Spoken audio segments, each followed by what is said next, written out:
जम्मू कश्मीर के former chief minister Omar Abdullah का एक वीडियो कल से सुर्खियों में है। वो वीडियो देखिए, फिर आपसे कुछ मजीद बातें करते हैं। आज मैं सिर्फ एक बात करूंगा। میون دستار، میون یزت، میون یتوب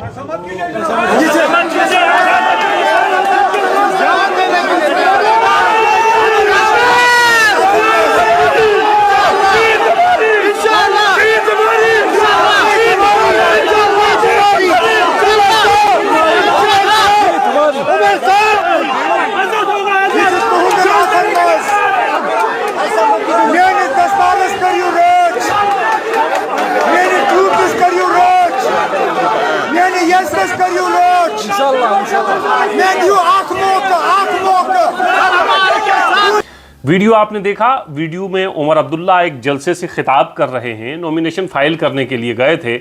उसके बाद जो लोग उनके साथ थे उनसे खिताब करते करते उमर अब्दुल्ला इतने इमोशनल हो गए कि उन्हें अपने सर से अपनी टोपी उतारनी पड़ी और टोपी उतार कर लोगों के सामने रखनी पड़ी और लोगों से ये गुजारिश करनी पड़ी, लोगों से ये कहना पड़ा कि इस बार आपने मुझे जिताना है। उमर अब्दुल्ला जो जम्मू और कश्मीर के चीफ मिनिस्टर रह चुके हैं, उमर अब्दुल्ला जो डॉक्टर फारूक अब्दुल्ला के साहबजादे हैं, डॉक्टर फारूक अब्दुल्ला 5 बार जम्मू और कश्मीर के चीफ मिनिस्टर रह चुके हैं।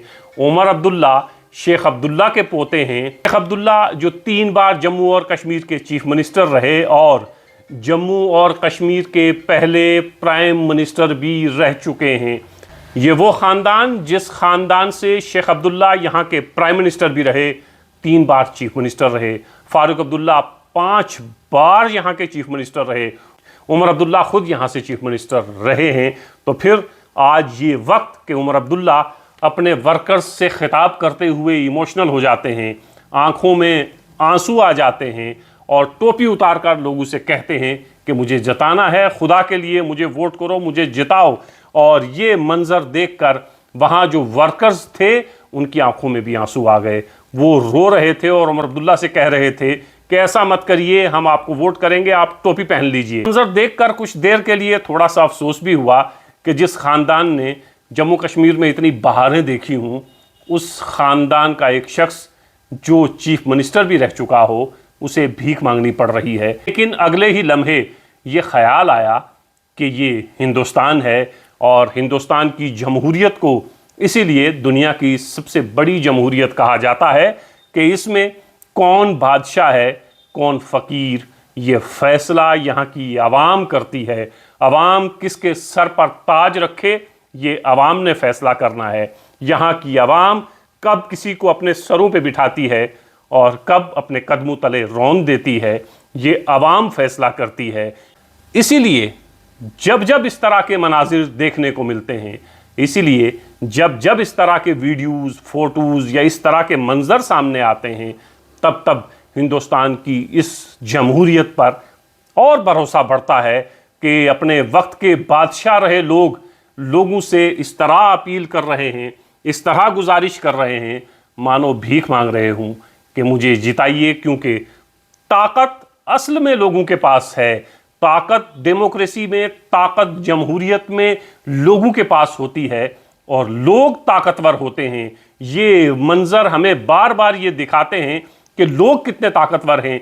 ये अलग बात कि लोग अपनी ताकत को नहीं समझते हैं। ये अलग बात कि लोग अपनी ताकत का सही तरह से इस्तेमाल नहीं करते हैं। ये अलग बात कि 5 साल में जो एक बार मौका हमें मिलता है, हम उस मौके को गंवा देते हैं, कभी मज़हब के नाम पर, कभी ज़ात बरादरी के नाम पर। लेकिन जब जब आप जागते हैं, जब जब हम और आप जागते हैं, जब जब हमें ये एहसास होता है कि हमारे वोट की ताकत से सत्ता पर बैठे हुए शख्स ने उसके बाद हमारा ख्याल नहीं रखा, तब तब हम सत्ता से उसे गिराना भी जानते हैं, सत्ता से उसे हटाना भी जानते हैं। पार्लियामेंट के इलेक्शन में आपने देखा कि इसी कश्मीर पर जिस पर अब्दुल्ला ख़ानदान ने कई दहाइयों हुकूमत की है, उसी अब्दुल्ला ख़ानदान का एक फ़र्जंद इलेक्शन हार जाता है। उमर अब्दुल्ला यहाँ से मेंबर पार्लियामेंट का इलेक्शन ہارتے ہیں. اب اسمبلی کے الیکشن میں ہیں. عمر عبداللہ پہلے کہہ چکے تھے کہ یونین ٹیریٹری میں الیکشن نہیں لڑنا ہے. کہاں اسٹیٹ کا چیف منسٹر رہا ہوا شخص کہاں یونین ٹیریٹری میں الیکشن لڑے گا جہاں اختیارات نہ کے برابر ہوں. لیکن عمر عبداللہ فیصلہ کرتے ہیں کہ الیکشن لڑنا ہے, اور الیکشن لڑنے کے بعد, نومینیشن فائل کرنے کے بعد, آپ دیکھیے کہ عمر عبداللہ کس طرح لوگوں سے ووٹ مانگ رہے ہیں اور کس طرح تقریر کرتے کرتے اپنے سر سے ٹوپی اتار دیتے ہیں. تو یہ ہے عوام کی طاقت, یہ ہے عوام, اور یہ ہے ہمارا ہندوستان جو ہر لمحہ ہر پل ہمیں یہ احساس دلاتا رہتا ہے کہ عام آدمی کی طاقت یہ ہے کہ عام آدمی کے سامنے ایک وقت کا رہا ہوا چیف منسٹر بھی بھیک مانگنے پر مجبور ہو جاتا ہے. تو عام لوگوں کو اپنی طاقت سمجھنی چاہیے, ووٹ کا صحیح استعمال کریے. ذات, برادری, مذہب, پارٹیوں کے نام پر بہت کچھ ہو چکا. ووٹ کریے ڈیولپمنٹ کے نام پر, ووٹ کریے اپنے بچوں کے مستقبل کے نام پر, ووٹ کریے نئے جموں کشمیر کے نام پر.